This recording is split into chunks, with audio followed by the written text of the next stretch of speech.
Well, welcome everyone, and thanks for joining us for a recipe for award-winning online community engagement with our very special guest, Indianapolis MPO. We're going to get going because we've got a great agenda for you today, and I just want to kind of give you a lay of how things are going to roll out for the next hour. I'm going to start by introducing our special guests from Indianapolis MPO, and they're going to talk about two different and I think very interesting and contrasting case studies, very different scales, both of them where they used online engagement to great effect and in a very different kind of context, and they're going to compare and contrast those and talk about how that rolled out for them and the impact that it's had. And then I'm going to join you again once they've completed and talk a little bit about what we have learned about best practices for online engagement, to give you a little bit of a checklist to go through when you're considering online engagement for your agency. And then at about 50 minutes past the hour, we're going to open it up for a Q&A. You'll notice in your GoToWebinar interface there's a question box, so don't hesitate whenever you have a question.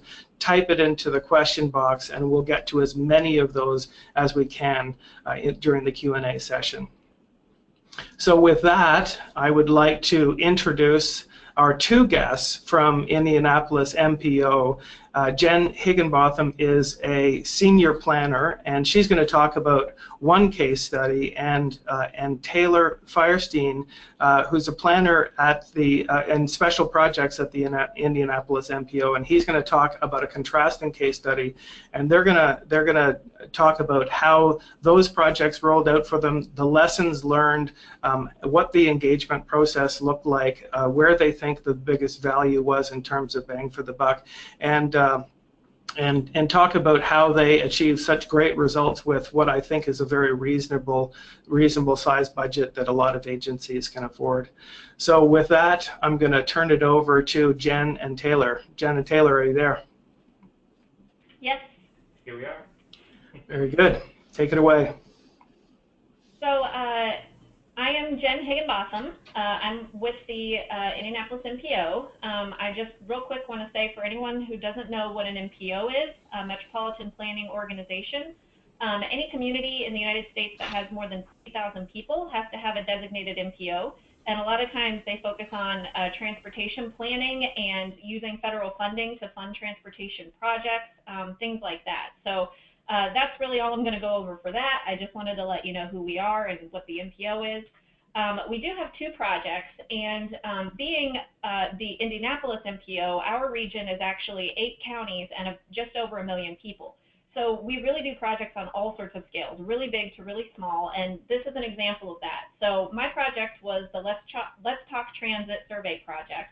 Our goals were primarily for educating the public, but also getting some feedback from them on transit, and I will get into that more. My project was 2 fairly large counties, one of them with about 300,000 population and the other one about 150, and the responses we got from our survey, from the larger county we got about 900, from the smaller county we got about 600. So we got about 1,500 responses total to our survey. And for my project, it's called the Near North Village Centers Plan.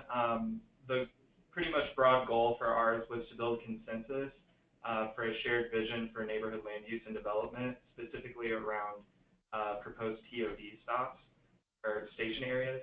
The scale was really one neighborhood area, so it covered about 2,000 residents, and we had close to 400 responses. So now I'm going to go more into my project. So Let's Talk Transit. This was primarily a survey and some education done in the summer of 2017. The leading up to that, so in November of 2016, Marion County, which is the largest county in our region, not physically, but most people, and it's also the central county in our region, they held a referendum and it passed to dedicate a new tax just to transit funding to really improve the local transit system. So in 2020, there's also going to be that similar referendum opportunity for Hamilton and Johnson counties, which are 2 counties adjacent to Marion County on either side. Today, both of those counties have some fairly minimal transit service, primarily focusing on on-demand and paratransit. And the questions we wanted to ask them was, if that referendum passes in your counties, if you hold one and it passes, what would you want that transit to be? Where would you want it to go? And how would you want it to operate? When would you want it to operate? These sorts of questions. So we used MetroQuest. Some of the challenges that we had, so we based the survey on a similar transit survey that was done for Anchorage, Alaska, but we did want to make some changes because we had some of our own ideas. So that was our first challenge. Not a huge challenge. We also needed to customize it to each county. And that was really pretty easy too, but it was just something that we had to think on a little bit because we didn't want to do just a generic survey for everybody. We wanted them to feel like it was for them. We needed to mix the education and the public feedback that we got. That was really important for us, was to educate people on what the transit trade-offs are and what they're actually giving us feedback into. And then we wanted to emphasize those choices and trade-offs because that's really the crux of the transit issue. Everybody thinks they've got, you know, the best opinion, but there's a lot of things that sort of influence those trade-offs, and we really wanted to make sure people understood before they gave us the feedback. There was a little bit of amount of customizing the MetroQuest tool in some of the hard text that's really built into it, and the people at MetroQuest were really great about helping us out with that, and I'll point out a couple of those areas. And also using clear and concise language. When I show the tool, you'll notice that everything is very concise, and we needed to make sure there was a character limit. So we had to make sure that we met that character limit. And it was really a challenge for us, but I think in the long run it ended up being good because it really helped make our survey efficient when people were taking it and really getting to the point. We needed to get the images right so people understood the questions we were asking, and then we did have some challenges with translating the survey into Spanish so that we would have a Spanish version. But that was mostly on our end, and the people at MetroQuest were great. I think they're actually improving the tool a little bit, and at some point in the future, they've got plans to improve it to make that a little easier. So we're looking forward to that next time we create a survey. For this transit survey in particular, we really started with this sort of image that comes from Jarrett Walker and Associates. These people really know their stuff when it comes to transit and the trade-offs and what it takes to make a good transit system, and you know, there really is no right answer. There's just, if you want this, you might get less of that. And so we used this a few times over the last few years. We actually took it to influence this handout that we've been using to sort of really get into those trade-offs and really try to get people to understand that it is a very complex situation, and that you know, they really need to know what's going on. So I'm going to go ahead and launch our survey here, just to take you through a couple of slides. So this is Let's Talk Transit for Hamilton County. I'm just going to show you one of the two because they're almost virtually identical. So we do have this slide. We've got, you know, a nice picture. This actually came from Hamilton County. And we've got a couple of little slider buttons here with a couple of facts about their own local transit and, you know, what's there now. We use this second slide primarily to really do that education. So I'm going to flip back and forth between the one that says more ridership and the one that says more coverage. And you can see these little red and green arrows down here. They really just invert. So the idea here is that if you want more ridership, you know, you're going to get better of some things and worse of other things. And if you want more coverage, it's kind of going to be the inverse situation. So we wanted people to really understand that. There's a little description here, more about this. You can get a little bit more about that description so that we could use a few more words to try to describe what we're talking about. And then down here was one of these situations where we customize. I think this says in the basic template like more and less or something like that, and we asked for it to be changed to worse and better, and the MetroQuest staff were great about helping us out with that sort of thing. On these slides, people from the public taking the survey were asked to rate from 1 to 5 stars and say whether they like, you know, which scenarios, and you know, just kind of rate them. So for this next one, once they've gone through that blue slide and really learned some things about transit and what it takes to make those decisions, now we really get into the meat of the trade-offs and asking people, you know, for example, for ridership or coverage, do you want the buses to run in busiest places to get more riders, or do you want to make sure everybody gets a little bit? And they could really pick on this scale which one was their option. And we tried to be very neutral in the way we worded things. We tried to make sure that there was always a pro and a con as we were going through. For example, to avoid congestion, if you run buses with cars, it's cheaper, but it might be less reliable if you run it in its own lane. It might cost more, but it might be faster and reliable. We want to make sure people knew that there were trade-offs and that there are always pros and cons. Down here on this last slide, we asked them to drop stars to really give us what they thought was most important, how they wanted to use transit, essentially. Another thing here, I think some of these descriptions used to say something about like how much money would you spend, because I think this slide was created for budgeting. And again, the MetroQuest staff were great about allowing us to sort of change some of that wording to really focus on what input we needed to get out of this survey. Finally, we had a wrap up with some demographics. This was great because we had a couple drop downs like which community you lived in. This really helped us narrow down some of the responses and figure out if different communities in that county had different preferences. Also how you use public transit. People who have never used it to get to work, even if they've used it on vacation, sometimes have different opinions. And then things like, do you already have a car at home? This one right here was interesting because one piece of feedback we got after we launched the survey was, well, what do I do if I don't really want to take your survey because I don't want transit, and that's all I want to say? So we had built this survey so that this last question on this last page included, I don't think my community needs transit, and that way people could just check that and sort of skip the rest of the survey, and we would still be getting that feedback. And they could leave as many comments. There's little comment boxes on all the pages. They could leave as many comments as they wanted. I did notice it was kind of interesting that even people who clicked, I don't think my community needs it, sometimes did actually go through the other slides and give us feedback into what they thought was important and what wasn't. So that was kind of interesting. Getting back to the slideshow here, we did use some interesting methods to try to get people to take the survey. So it was open for about a month and a half. We did have some public relations and outreach consultants that we used. We had already had them on staff, so we sort of leveraged them for some of these efforts. They were able to help us in doing some Facebook sponsored posts so that we could get it out further in the community. We did targeted boosts to certain demographic categories on Facebook to try to get things out there. We did some special imagery. We used our email newsletter. We call it Indy Connect. It's sort of our collaborative, so we used the newsletter that we already had for that. We hired a couple of interns, and I'm going to go into this a little bit more. You can see our interns over there on the right. They were given iPads, and then they were also given some contact cards. So, and then we also attended some festivals and went to some booth spaces. So overall, the out-of-pocket expense for what we spent for this month and a half to try to get surveys was about $25,000. Plus, we had MetroQuest already. So it was somewhat of a small budget. I think to a lot of people it's going to sound large, but to some communities it might be small, especially for the size of the two counties that I mentioned. For our Facebook posts, we created these special images to put on the sponsored posts. This one did the best in both counties, kind of interesting. Just thought I'd follow up with a little tidbit. These two actually one of them did good in one county, one of them did good in another county. These two in red actually did the worst for some reason. We don't really know why. We're not drawing speculations. I just thought you might be interested. And then the other three that I didn't highlight were kind of in the middle of the pack. So it was kind of interesting how different people responded to different images. We did have, like in one county, women who were over 45 were more likely to click on our survey, and in the other one, men who were younger than 45 were more likely to click. So it was kind of interesting to look up at those results.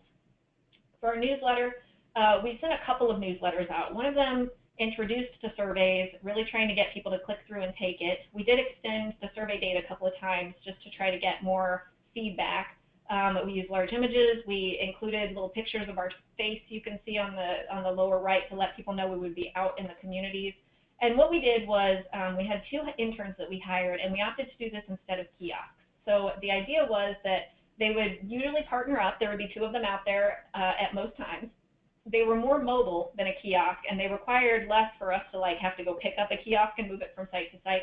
And also if there was some inclement weather, or if they just happened to be at a place that had a lot of low foot traffic, they could just pick up and go somewhere else. So it was really handy for that. They went to libraries, grocery stores.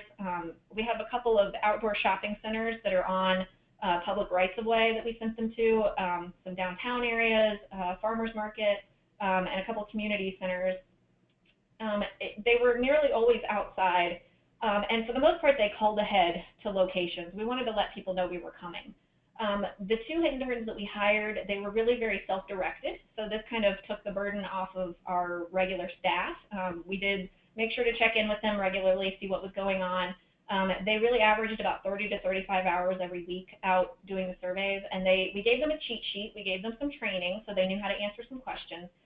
We also gave them the business cards of one of our public relations people so that if media happened to see them walking around and wanted to, interview them or put them on the news, we said, go ahead and just send them to this person so that, we can make sure that we're getting that reporter to the right place.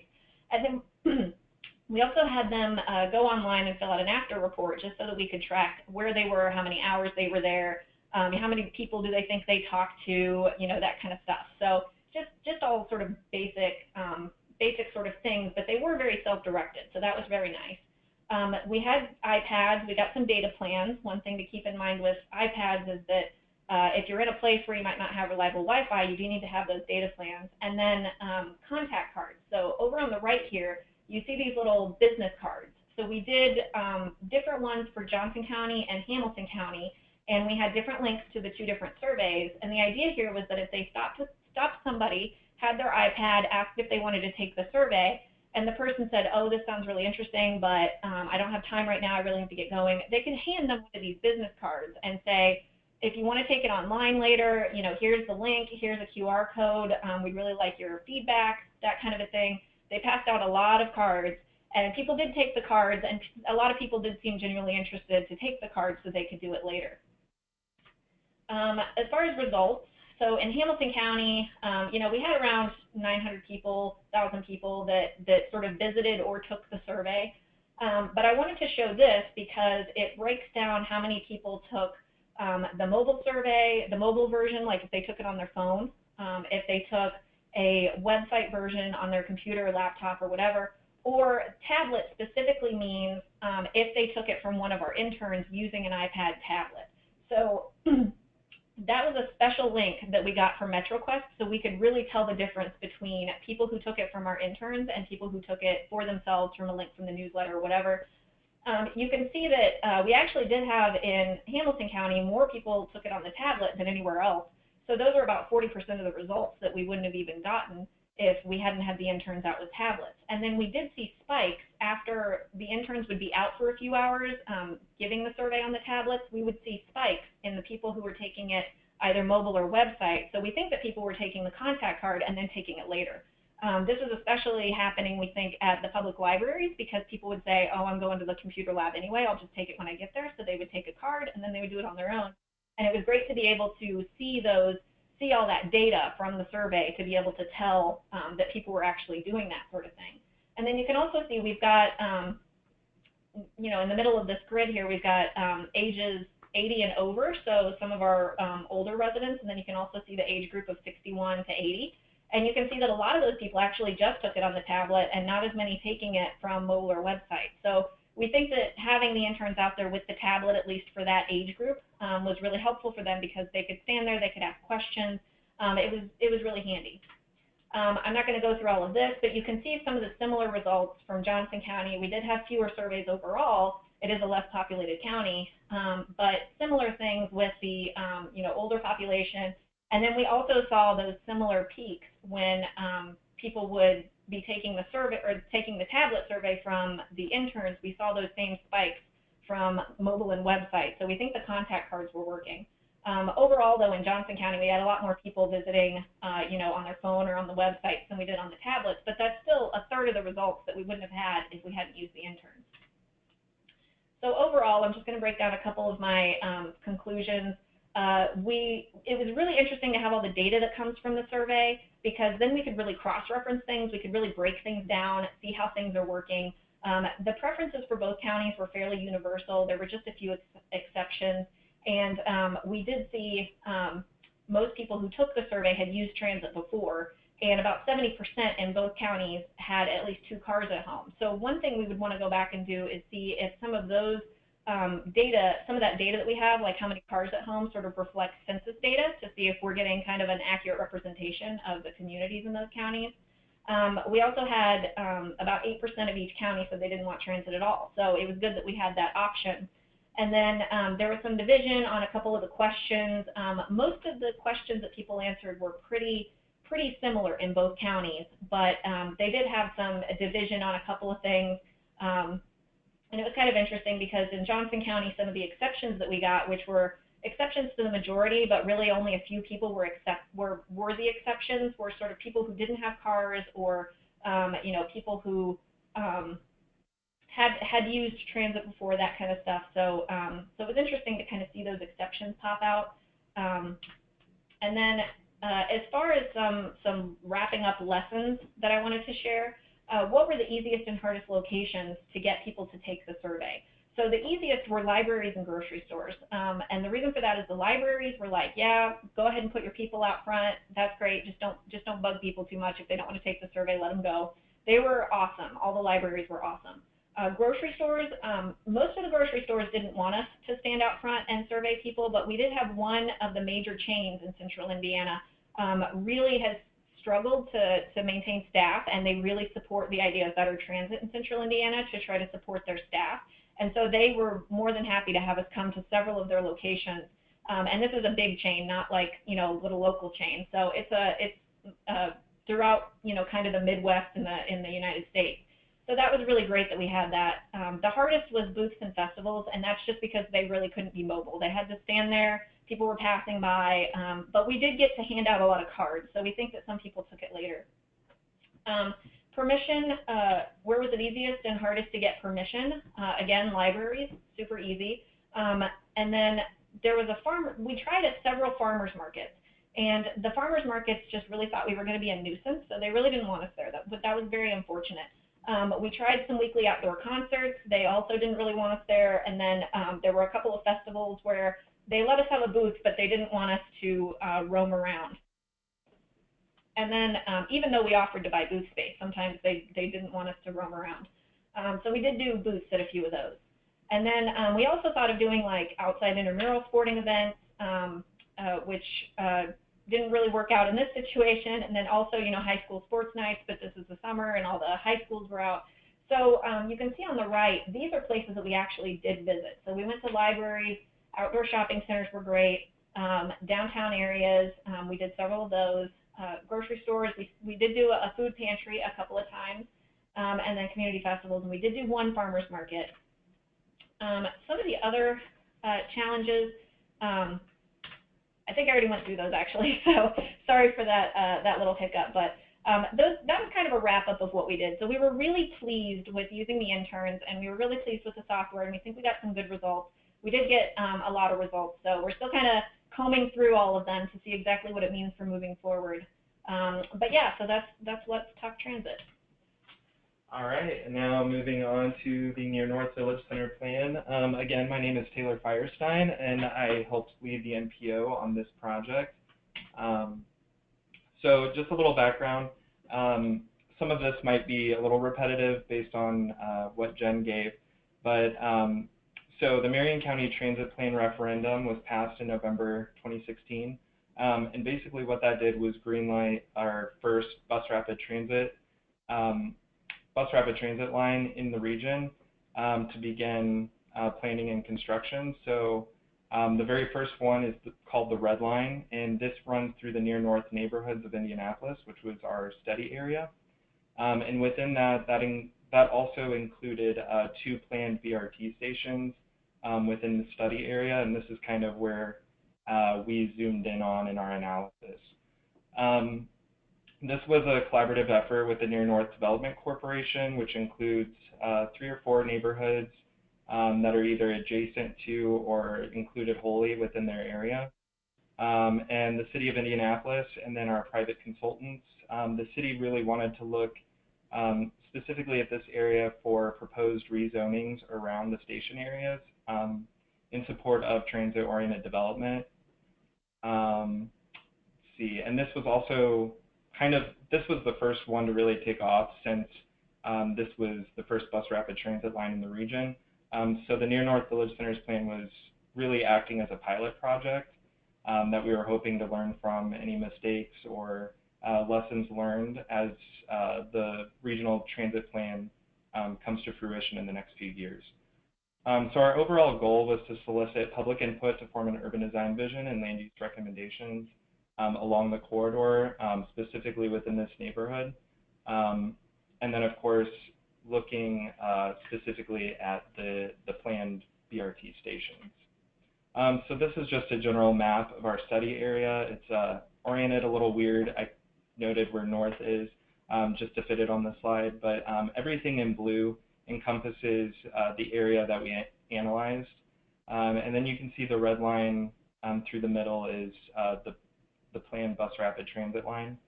And then the radii in the middle there signify where the transit stations are planned for.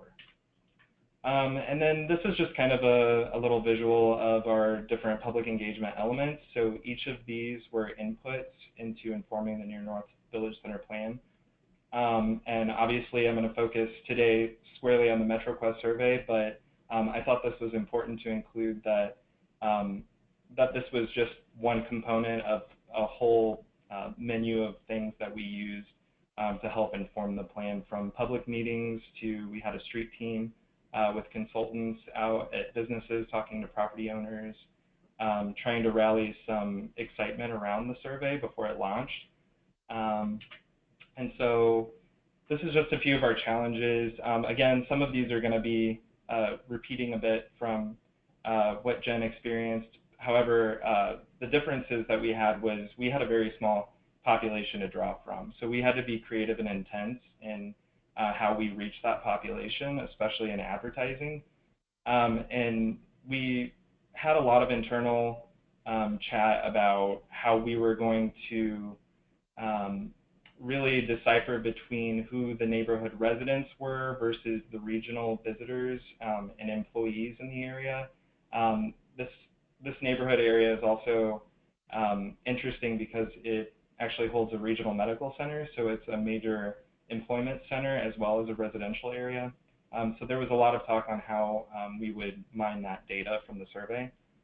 And then this is where it is similar to what Jen experienced in transit talks, was the text character limitations forced us to be really succinct in our word choice, which isn't a bad thing. That's actually, as much as we might have pulled our hair out a little bit during the process, it was incredibly important to be as succinct as possible for the people who are responding so that they could easily understand and grasp the concepts that we were trying to gauge from. We also relied heavily on visuals throughout, and so this in particular was caused us to be really, I mean, it was a really important thing that we got the images right and that how we were displaying them and what exactly was being displayed for each priority was reflective of our region.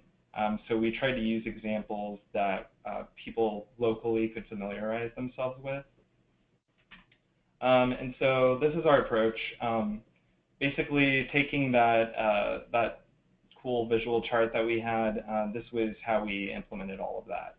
So we advertised on social media. This was definitely targeted in the Nextdoor app, targeted within the neighborhood areas there.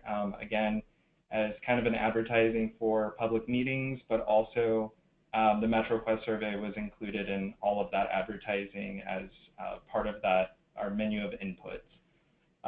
The City of Indianapolis Department of Metropolitan Development, which was a huge partner in this project, they developed a landing page that also included a direct link to the survey. So if people saw flyers around town that our street team was passing out, they could use that link from the flyer and go to the landing page and find the survey there. And then here's the image here on the slide is one of our public meetings. You can see there was a mapping exercise that we used in both public meetings.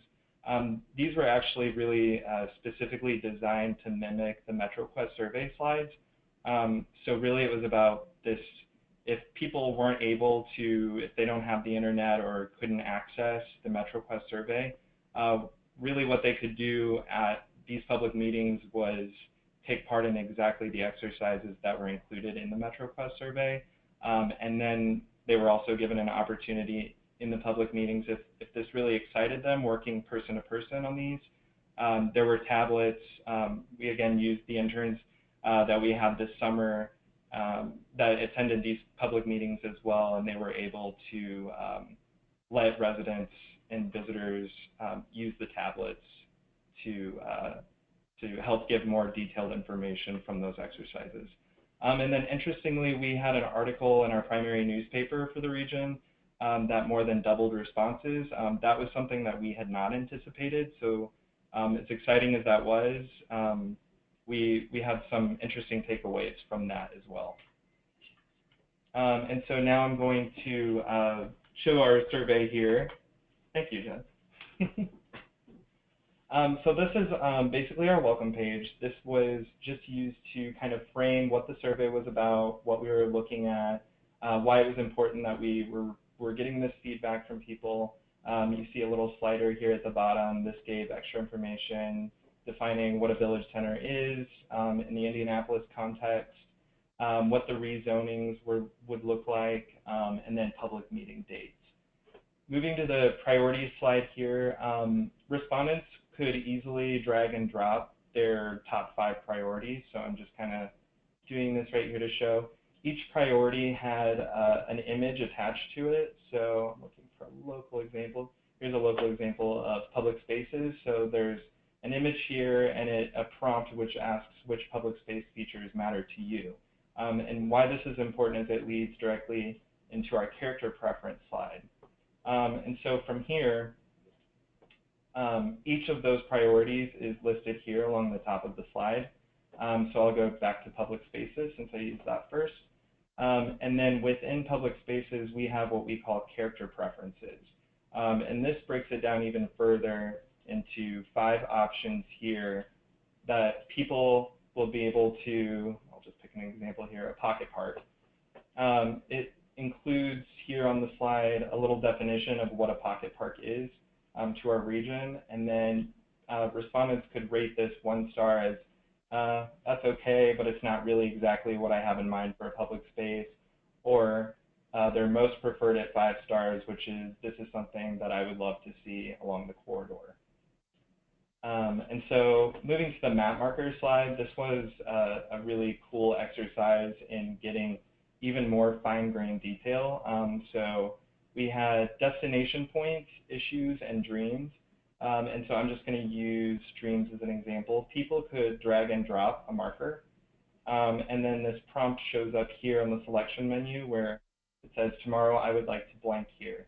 And at this point, you could choose these pre-populated selections. I'm going to choose shop. So maybe someone who's taking this, they dream of shopping here at this intersection along the bus rapid transit line. They, here in the comments, can include that in the comment box, specifically what kind of shopping they're looking for, if this is grocery stores, boutiques, anything of that detail they can put here and then submit the comment. And we've received hundreds of these from individuals, so this was a really exciting tool that we used, and this was actually what the mapping exercise from the previous slide showed from our public meeting. This is what it was based upon.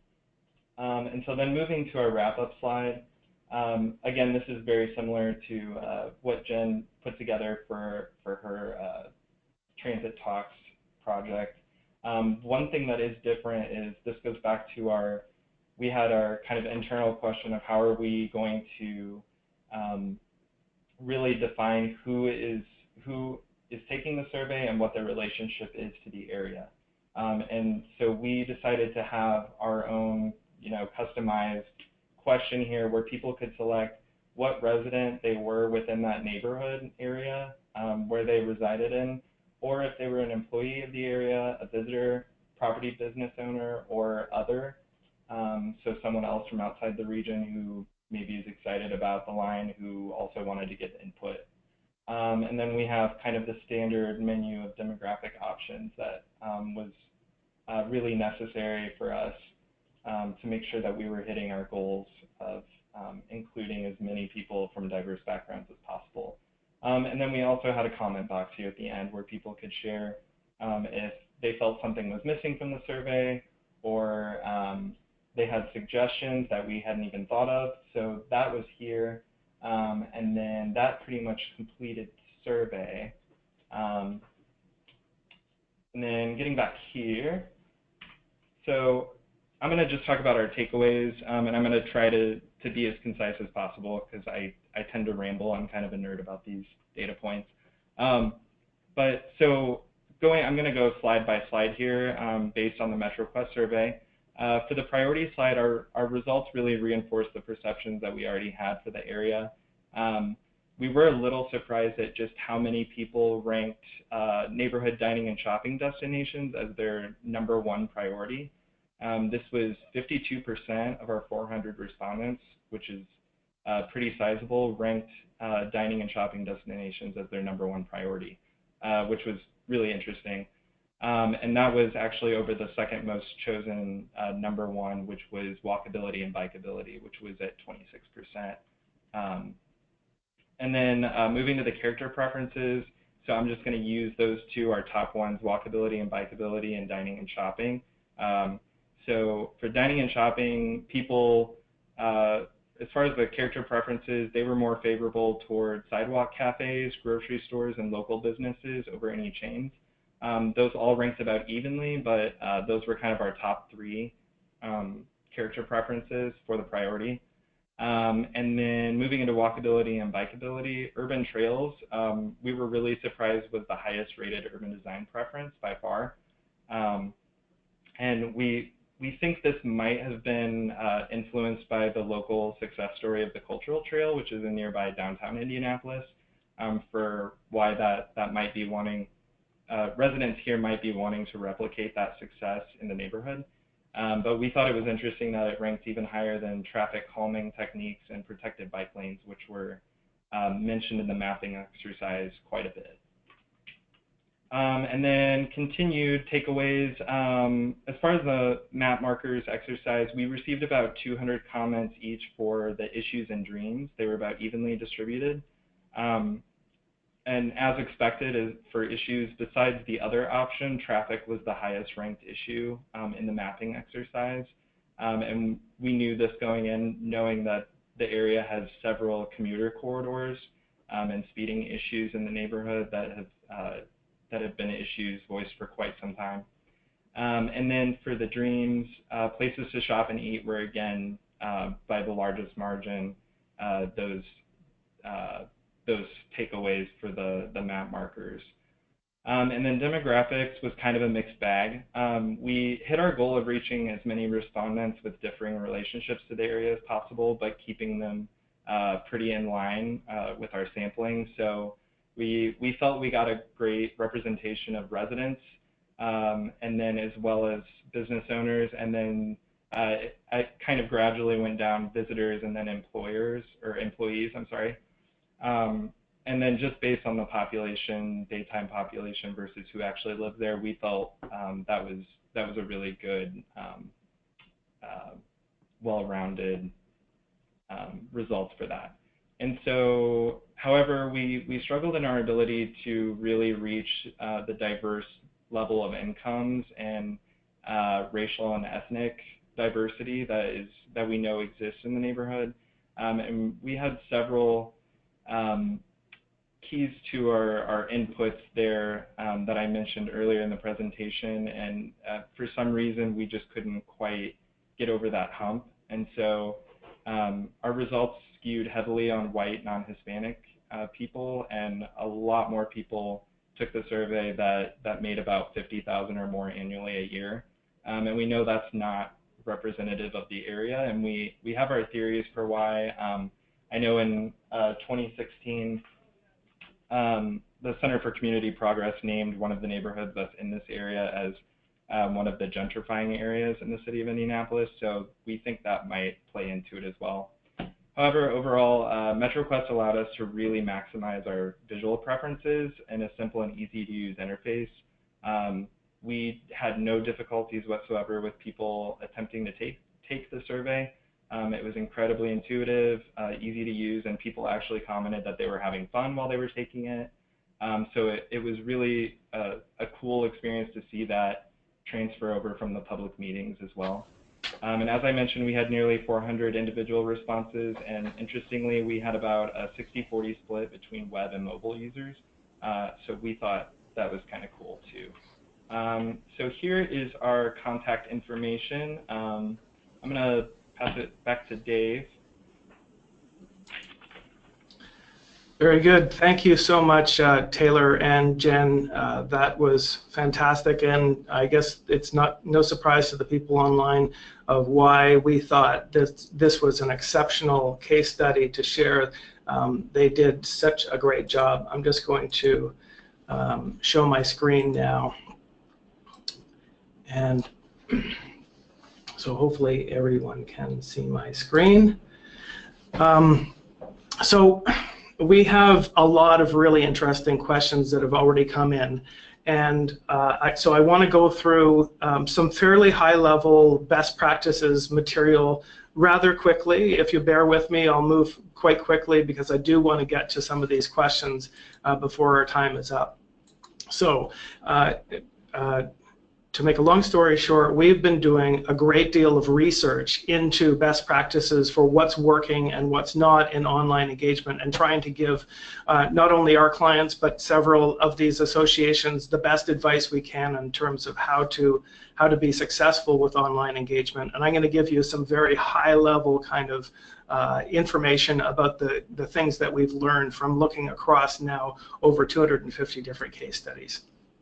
We have the luxury of working directly with a whole bunch of different agencies across the U.S., but we've gone well beyond our own case studies to look at a wide variety of different case studies. So we've got a pretty good vantage point for looking at what really does it take to have success in community engagement. And really what it comes down to for a lot of people is the moment of truth, making the case to decision makers that we have actually successfully heard from the community and we have the community support. And when we dive into that a little bit, we start to see that there's a number of different factors that really relate to this confidence that you need and that you need to give to decision makers. Criteria number one is you need critical mass. Many of these decision makers are elected officials. Numbers speak to them. So the more people you can tell them participate, the better. Criteria number two, we need to demonstrate that we've heard from a diversity of different participants. Number three, we need to be able to convince them that the information that we're bringing in is informed, that we can trust that the people were aware of the trade-offs associated with their choices. And number four, quantifiable results. A lot of times with open-ended questions, it's very difficult or impossible to summarize the results to say 4 to 5 people felt a certain way. So it's important to also be collecting quantifiable results. So for years, this has been our world of public involvement. We have a lovely special name for these people. We call them the STP, and that stands for the same 10 people that show up to everything. And so, really, this is what we've been dealing with. And when we look at this and we map it against the criteria that we've been told by agencies they need to meet in order to pass that confidence test, we find that 3 out of 4 just are not being met by traditional forms of engagement. Perhaps we can argue that the input, when people do give up, a couple of hours, is informed. Workshops have the advantage of having people's attention for a significant amount of time, but it's failing on 3 out of 4 of these criteria. I want to launch a quick poll now and ask you to just weigh in on what your top engagement priorities are. So here they are. A poll should be popping up for you. So among these choices, what are your top engagement priorities?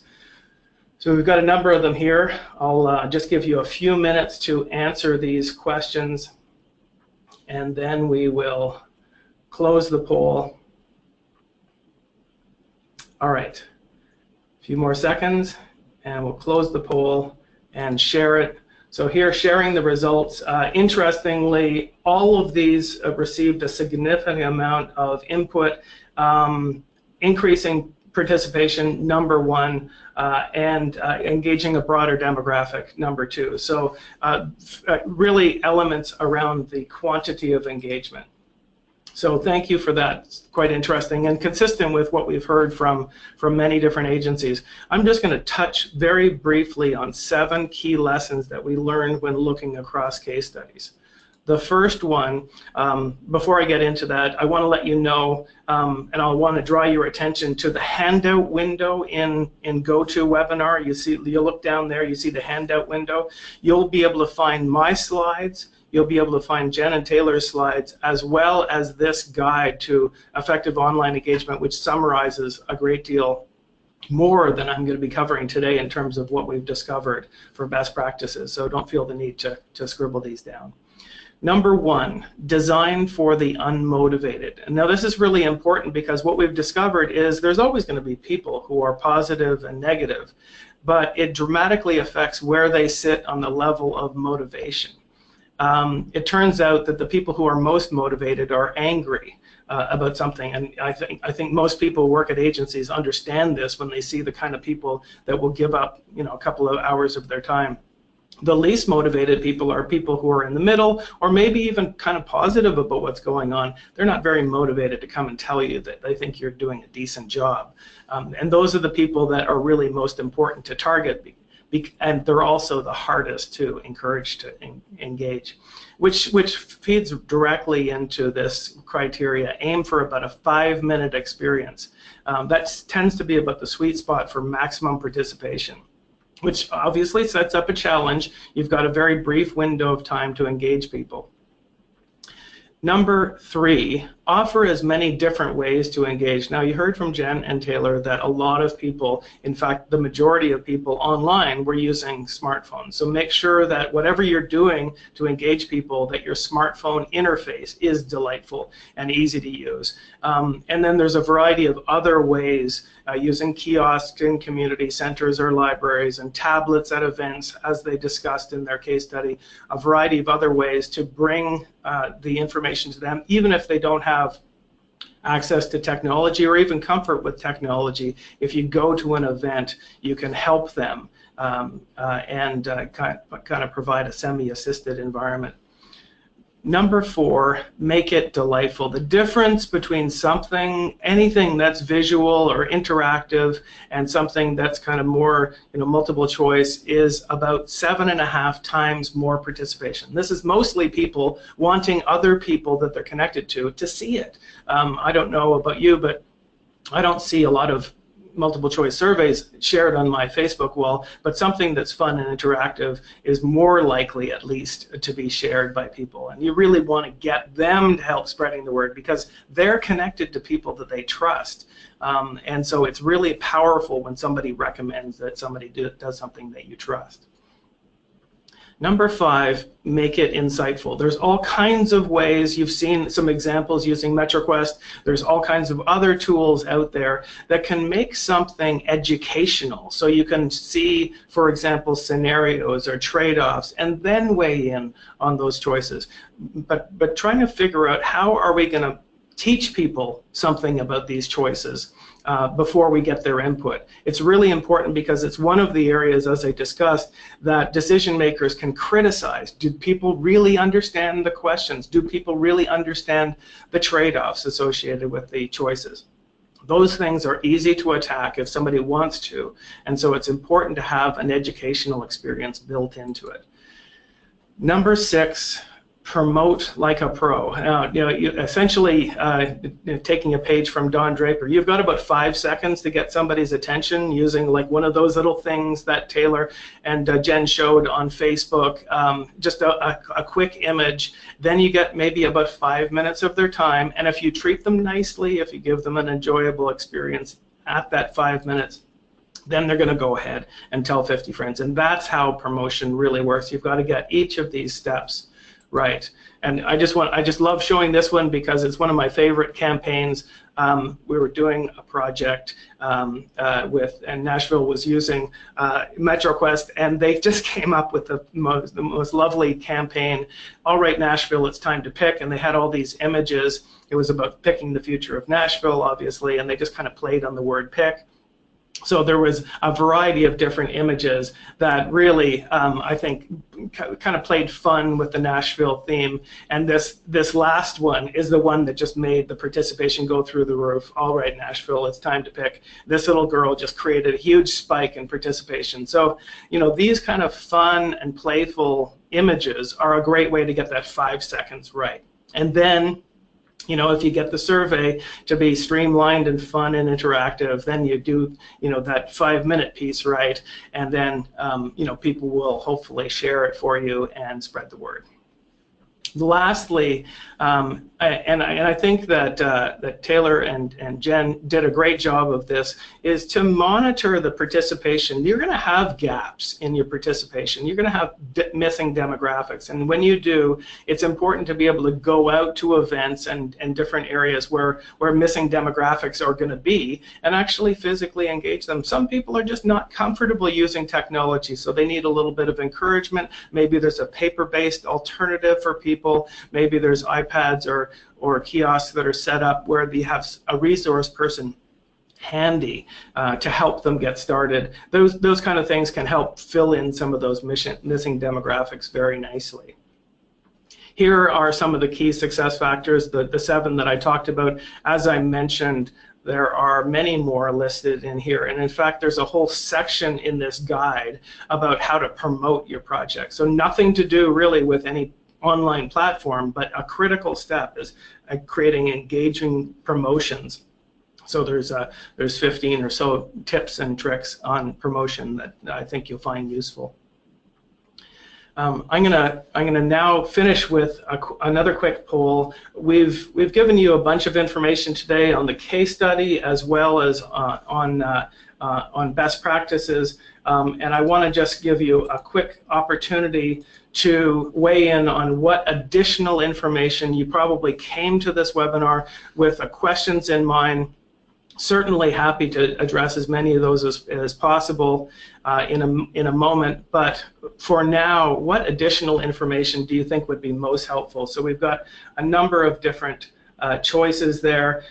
So we've got, would you like to see specific examples using different project types? Would you like feedback on your own approach or your own plans going forward? I wasn't able to give you any real in-depth information about MetroQuest because of the educational nature of this session. Would you like more information specifically about MetroQuest, or would you like information about the features and pricing for online platforms? Happy to help you in any way to help your journey in online engagement move forward. So with that, thank you for that input. We'll try to get that information to you as quickly as possible. And with that, I'm gonna open it up for questions. We have a great deal of questions that have come in, so let me just pick off a few of these questions. We'll try to get to as many of these as possible. All of these questions, by the way, will be recorded with who asked the question, so if we don't get to it, then hopefully we can get to it live with you down the road. Several people were asking about what technology was used to create the surveys, and I answered those on the chat. The surveys that Jen and Taylor were showing were created using MetroQuest.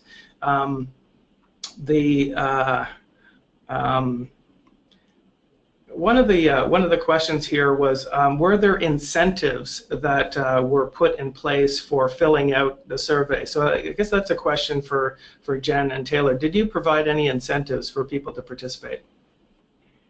We did not. We didn't really have any giveaways or anything like that.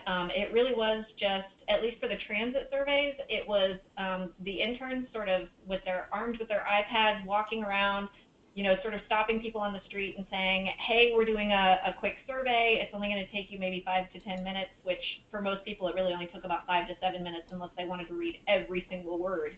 And then just saying, like, it's really quick. I have the iPad here. And I think that kind of piqued a lot of people's interest, just to go, oh, that's interesting. And then they kind of wanted to at least know what's going on, kind of just in that way that maybe some people are nosy and they just kind of want to know. And so that was actually really good for getting people to take the tablet survey. And then as far as being online, it was really just all the promotion that we did to try to get it out there, just to get it in front of people. But we didn't have any specific incentives. And that's the same for us. We also didn't budget for any incentives. We just tried to frame this as this is your opportunity to speak on what you would most like to see along the BRT corridor in your neighborhood. And hopefully that would be your voice would be heard and put into the plan, and these specific items would actually be actionable in time. So that was kind of our incentive, was just everyone needs to hear your voice and what you want for your neighborhood. So. Right. Now, thanks for that. A number of people are kind of asking about the demographics, and I think, Jen, you did a great job of kind of going to the community and targeting some of those demographics. People are talking about, hey, not everybody has computer or internet access. What are some strategies that you would recommend for going out and engaging people that maybe don't have computer access? So I think you talked a little bit about that, but maybe you can make some comments about that. And also, I guess, Jen, your sense of, were those strategies helpful to engage some of the missing or traditionally missing demographics that you found in other forms of engagement? So I will say that with the transit surveys, as far as that being one component of a much bigger project, the whole Let's Talk Transit thing, that was really just trying to kick off, let's get some input up front that can sort of guide us moving forward, and then we are going to do other forms of engagement, like going to neighborhood associations and having public meetings and trying to get to some of those other places. I think that's really where we're going to be able to catch some of those people who didn't take the survey online. And the survey is by no means the bottom line and how we're going to move forward. We just wanted to use it as sort of our initial jumping off point. We do recognize that we probably do need to try to get to some other populations, and we've got some ideas for how to do that, but this is going to be a very long process, so we haven't really moved into the next phase of this project yet. As I said, if there's a referendum, it won't be until 2020, so we've got some time. So I don't know that it was really all that great for reaching the traditionally underserved populations, just because it is online and not everybody has access to that. We did go to a lot of libraries, though, where, as I mentioned during the presentation, there were people saying, hey, I'm on my way to the computer lab anyway. And so that's how they took it, was they took the business card, they looked up the address, and then they were able to take the survey that way. So that was one component. I'm not saying it's a be-all, end-all, but one small way that we were able to sort of address that. And specifically for us, kind of going back to that graphic I had that showed kind of all of our inputs, our street team was extremely important in reaching out to the traditionally underserved populations in the neighborhood we were at. They frequented places of worship, businesses that were popular along the corridor with residents, and really tried to make an effort of advertising, targeting those areas that we knew were traditionally underserved, and that was kind of our advertising campaign, as well as for those that we also spoke with directly with the neighborhood organizations in the area. Near North Development Corporation was great in getting the word out to those particular neighborhood organizations within the boundaries, and that was really our big push to try to get as diverse respondents as possible. Right. Obviously, we have lessons to learn from that. That's great. Well, thanks for that. One last question. Many people are asking about the process to create the surveys. People are asking, did you use an outside consultant to create the content that went into MetroQuest? Can you talk about that process a little bit? I guess what's behind these questions is people are wondering, what level of effort is required as people are planning, to do surveys like this. How many staff time or staff hours do they need to devote to it, or is it a consultant that needs to be brought in? So for Let's Talk Transit, we didn't specifically use a consultant. It was mostly my time building the survey, and it was mostly a challenge because when you first start out, one of the really good advantages, but also a challenge, is that MetroQuest has a whole buffet of different template slides that you can pick from.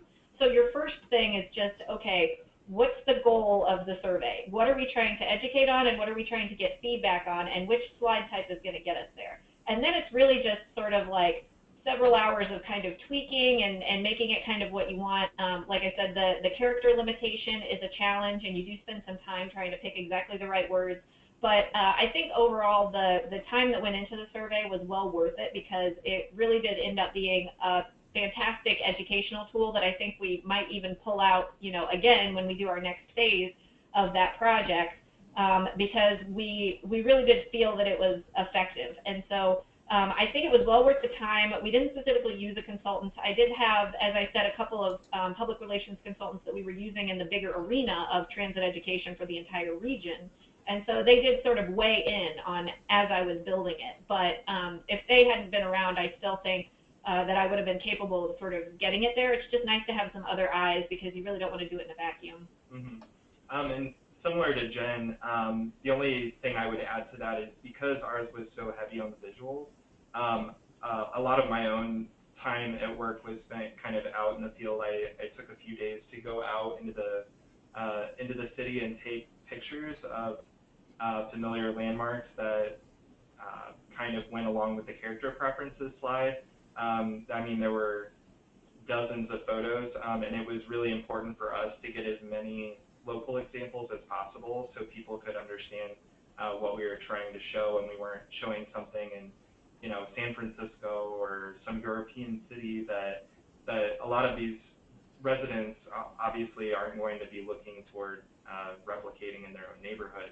They're wanting to look at what works well and what are they familiar with, and so that was a lot of the extra time spent on my end. Yeah, we didn't have a lot of photos in the transit survey, but I would say that if you don't already have a good photo library, you are going to have to spend a little bit of time finding those pictures that are just right. But if you do have a good photo library, then you've got a good head start. I had a lot of public transit images already in our photo library on our network, so I didn't have to work quite as hard as Taylor to get the photos. Right. Well, Taylor, I got to say, I'm impressed with your photographic skills. I think that's commendable that you actually went out and put boots on the ground and took those pictures. Good job. Yeah, thankful for my Android Samsung. It really came in handy. Right. So the last question that I'll address here, we're a little bit over time, and I apologize for that. We're going to wrap up in a second. The question is, how were you able to distinguish sincere input versus trolls and survey hijackers? Now, one of the things that we didn't mention is we're always aware of this, and MetroQuest has built in some tools. I won't go into the gory details about how they're developed, but there's tools that are in the background, kind of invisible to users, to make sure that people aren't, for example, voting 500 times for their favorite scenario and these sort of things, because that's always a concern. I can tell you that it very rarely happens, because it's not really a grandstanding application where people are posting like an open forum. It's more just like, give us your comments, and then they go to the agency. So it doesn't really invite a lot of that, but it is comforting to know that those tools exist, so people aren't able to kind of hijack things. We've seen very few examples of it being tried, but those kind of things are always top of mind. It's important because we don't want to put anything in the way of people taking the survey. We want to have people create an account and log on, because we all know that people won't do that, and you'll drive people off. And so we put these kind of invisible to the user. And a related question people are asking: what's the optimal amount of time to expect people to take? I said in my presentation about 5 minutes. I don't know, Jen and Taylor, did you feel like you hit the nail on the head in terms of getting the right amount of kind of ask for people in terms of the time that they were spending? Did you feel like people were responding positively to the amount of effort that it took to complete the surveys? Yeah, as far as having been with some people that took it live for the transit survey, because I did go out with the interns a couple of times, most people were, they'd say, how long is it going to take? And you'd say, oh, about 5 minutes, maybe 10. And they were pretty interested. They were pretty okay with like standing there and taking it for about 5 minutes. And most people did take about 5 to 7 minutes.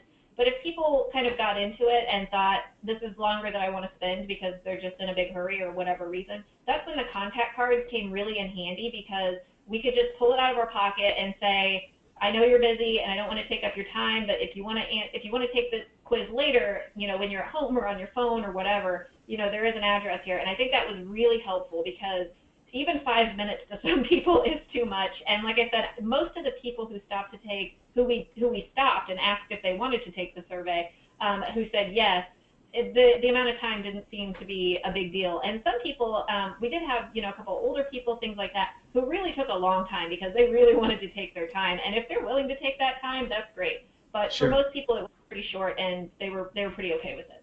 Yeah, yeah. Well, I think you did a good job, and it's always a tendency to put in more than you probably should, because you're kind of thinking, as an agency's perspective, hey, well, we've got people, we should ask them this and that. But anything additional that you ask is going to turn a certain number of people away. Unfortunately, we are now over time. I want to thank people for sticking around. We've had a great audience online today. Thank you so much for participating, and thank you very much to Jen and Taylor for putting the effort into preparing this presentation, and congratulations on doing such a great job on two very different projects. I got here on the screen the link for anybody interested in collecting AICP credits for this event. Certainly go to that URL. I'll also include it in the follow-up email. Just a good note for people: in about 2 hours, we'll be sending around to all registrants the recording for the session. So if you're interested in reviewing anything again, and I'll have the link to my presentation, to Jen and Taylor's presentation, as well as the link to the AICP credits. I want to thank American Planning Association and the International Association for Public Participation for their sponsorship of this event, and thanks again to the Indianapolis MPO for sharing their case study with us today, and thank you for joining us. Take care, everyone.